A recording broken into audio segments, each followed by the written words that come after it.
So guys इस video में देखते हैं कि एसवीजी इमेज कैसे यूज़ करेंगे रिएक्ट नेटिव के अंदर। तो बेसिकली हम लोग ना एक लोकल इमेजेस देखेंगे कि कैसे यूज़ करेंगे रिएक्ट नेटिव प्रोजेक्ट्स के अंदर।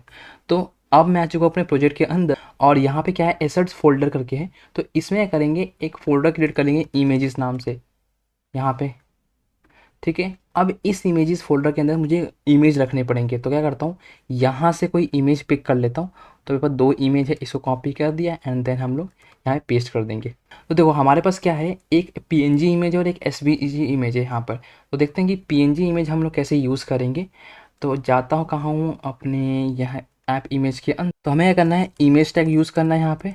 इमेज टैग यहाँ से, और यहाँ लिखना है सोर्स और सिंगल कर्ली ब्रेसेस के साथ एंड यहाँ पर लिखना रिक्वायर्ड। तो रिक्वायर आपने लिखोगे और यहाँ से मुझे पाथ देना पड़ेगा अपने इमेज का। तो मेरे कैसे पाथ दे सकते हैं हम लोग यहाँ पे, तो एक डबल डॉट लगा के स्लैश एसेट फोल्डर में जाना है, देन यहाँ पर इमेजेस है और इस इमेजेस के अंदर क्या है, मेरे पास एक कैलेंडर आइकन्स डॉट पीएनजी करके मेरे पे इमेज है। तो इस तरीके से क्या कर सकते हैं हम लोग, अपना किसी भी पीएनजी इमेज को शो कर सकते हैं यूआई के अंदर। तो अब जाना है हमको ऐप डॉट टीएक्सएस फाइल पर, यहाँ से इमेज भी कर रखा है और इसको रन कर लेते हैं एक बार। तो देखो गाइस मेरा क्या हो चुका है, यहाँ से प्रोजेक्ट रन हो चुका है और यहाँ पे देखा ना पीएनजी इमेज आ चुका है। अब ये थोड़ा बड़ा सा है तो यहाँ से हम लोग साइज़ को भी कर सकते हैं। तो इसको करता हूँ मैं कॉमेंट करता हूँ यहाँ से एंड देन यहाँ पे स्टाइल करके इस स्टाइल्स डॉट इमेज को कॉल कर लूँगा। तो देखा मेरा इमेज यहाँ से साइज़ छोटा हो जाएगा। अगर मुझे कॉल 100 करना है यहाँ से तो मैं 100 आराम से कर सकता हूँ। तो इस तरीके से करते हैं हम लोग पीएनजी इमेज यूज़ कर सकते हैं। अगर मुझे कोई एसवीजी इमेज यहाँ पे शो करना है तो मैं कैसे कर सकता हूँ, यहाँ पे अगर मैं देखो इसको कट करके यहाँ से जो मेरे पास क्लोज आइकन डॉट एसवीजी है उसको अगर मैं यूज़ करने का ट्राई करूँगा ना, तो ये बोलेगा कि भाई आप ना इसको यूज़ नहीं कर सकते। एसवीजी जो इमेज है ना, आप डायरेक्टली यूज़ नहीं कर सकते रिएक्ट नेटिव के अंदर। पीएनजी आप यूज़ कर लोगे, पीएनजी वेब पी करके जो इमेज होता है, जेपीजी इमेज होता है, आप आराम से यूज़ कर सकते हो, लेकिन एसवीजी के केस में नहीं कर सकते। तो अगर एसवीजी इमेज हमको शो करना है अपने रिएक्ट नेटिव प्रोजेक्ट के अंदर, तो हमें क्या करना है, पहले कुछ लाइब्रेरी ऐड करनी पड़ेगी। तो अब मैंने कहा ना कि अब हम लोग ना लाइब्रेरी भी देखें कैसे इंक्लूड करेंगे प्रोजेक्ट के अंदर। तो देखो हमें कौन कौन सी लाइब्रेरी यूज़ करनी है। तो हमें लिखना है यहाँ पे रिएक्ट नेटिव एसवीजी यहाँ से, और ये हमारी पहले आएगी एनपीएम पे, और इसको क्या करना है, यहाँ से बस कॉपी कर लेना। कॉपी करने के बाद जाना है कहाँ पे, हमें टर्मिनल ओपन करना है अपना यहाँ से, और इसी प्रोजेक्ट के अंदर यहाँ पेस्ट करके npm i react native svg इसको इंस्टॉल कर लेना है। तो ये मेरा क्या हुआ, सक्सेसफुली इंस्टॉल हो जाएगा। उसके बाद क्या करना है, हमें एक दूसरी लाइब्रेरी और ऐड करनी है जिसका नाम क्या है, रिएक्ट नेटिव एसवीजी ट्रांसफॉर्मर करके एक लाइब्रेरी होती है। इसको मेरे को यूज़ करना है, इसको भी सेम ऐसे ही हमको इंस्टॉल करना है। यहाँ पे क्लिक किया एंड देन यहाँ जाके हम लोगों ने इंस्टॉल कर लेंगे। तो देखो मेरी दोनों लाइब्रेरी इंस्टॉल हो चुकी है। अब अगर हमें पता करना है कि हमारी लाइब्रेरी कौन कौन सी इंस्टॉल हुई है, तो क्या करना पड़ेगा, पैकेज डॉट जेसन फाइल में जाना पड़ेगा यहाँ पे, और यहाँ पे देख सकते हो कि मेरे पास 2 लाइब्रेरी है, रिएक्ट नेटिव एसवीजी और रिएक्ट नेटिव ट्रांसफॉर्मर करके 2 हो चुकी है। तो अब इतना तो हो चुका है, दैट्स कम्प्लीटली फाइन। अब देखो उसके बाद क्या करना पड़ेगा, हमें कुछ फाइलों में चेंजेस करनी पड़ेगी। अब रिएक्ट नेटिव एसवीजी की लाइब्रेरी तो ऐड कर दी, लेकिन उसके बाद हमें कुछ चेंजेस भी करनी पड़ेगी, तभी हम लोग एक एसवीजी इमेज को यूज़ कर पाएंगे। तो क्या करना पड़ेगा, हमको जाना पड़ेगा metro dot config dot JS file के अंदर, और इस मेट्रो डॉट कन्फिग जो जेएस फाइल को ना हमें अपडेट करना पड़ेगा। तो कैसे अपडेट करना पड़ेगा, देखो ये लाइब्रेरी जैसे इंस्टॉल करोगे ना, तो थोड़ा सा नीचे जाओगे इसी के अंदर, आप बोलेगा कि अगर आप एक्सपो यूज़ कर रहे हो ना, तो इससे रिप्लेस कर सकते हो इस कोड से।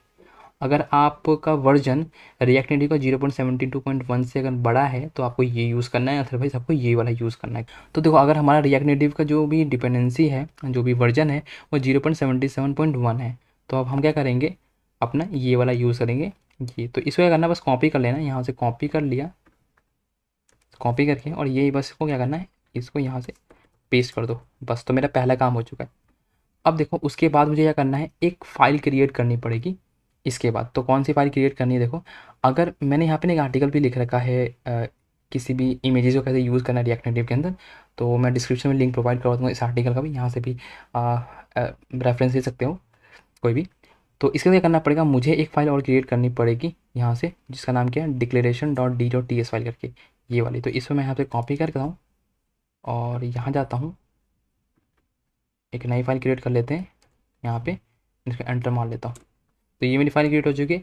अब इसके अंदर क्या करना है, ये जो कोड लिखा है इसे कॉपी करना है यहाँ से, तो बस मेरा काम बन चुका है। देखो इसके बाद क्या करना पड़ेगा मुझको, यहाँ जाना पड़ेगा इमेजेस के अंदर, और यहाँ पे ना एक आप फाइल क्रिएट कर लो, index.ts करके फाइल क्रिएट कर लो। अब होता क्या है ना कि जो भी इमेजेस होगी ना एसवीजी इमेज, हम एज अ कंपोनेंट यूज़ करने वाले।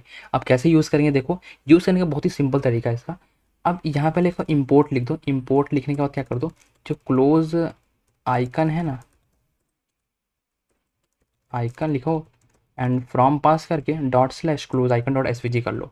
इंपोर्ट कर लिया, मुझे इसको एक्सपोर्ट भी करना पड़ेगा। एक्सपोर्ट करते ही ना तभी मैं यूज़ कर पाऊँगा किसी भी जगह इसको। तो एक्सपोर्ट लिख के यहाँ से एंड कर्ली ब्रेसेस मार के इस क्लोज आइकन को यहाँ पे कॉल कर लो।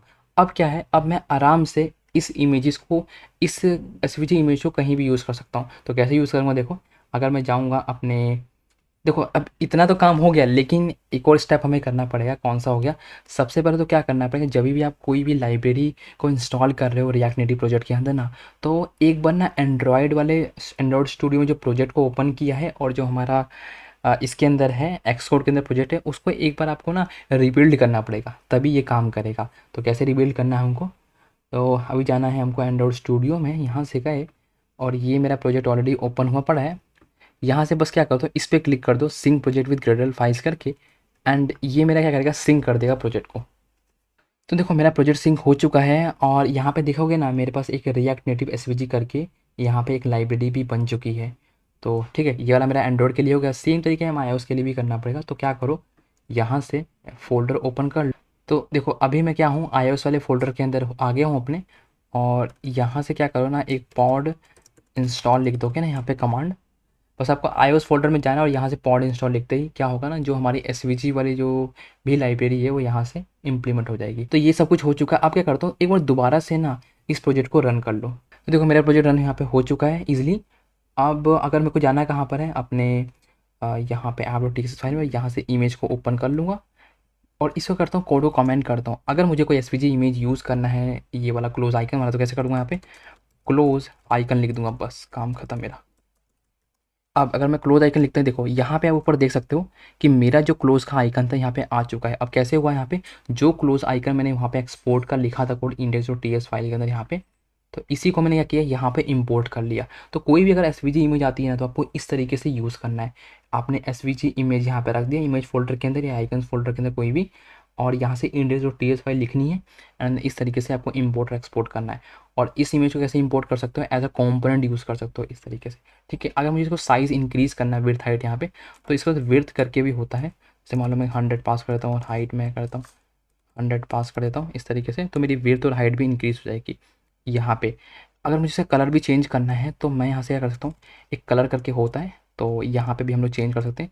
सपोज़ मान लो कि मुझे ब्लैक कलर करना है इसका, तो मैं ब्लैक भी ऐसे लिख सकता हूँ। लेकिन मैंने ब्लैक अगर लिखा ना यहाँ पे, तो ये इसमें कुछ फ़र्क नहीं पड़ा। तो अब होता क्या है ना कि ये डायरेक्टली ऐसे काम नहीं करता।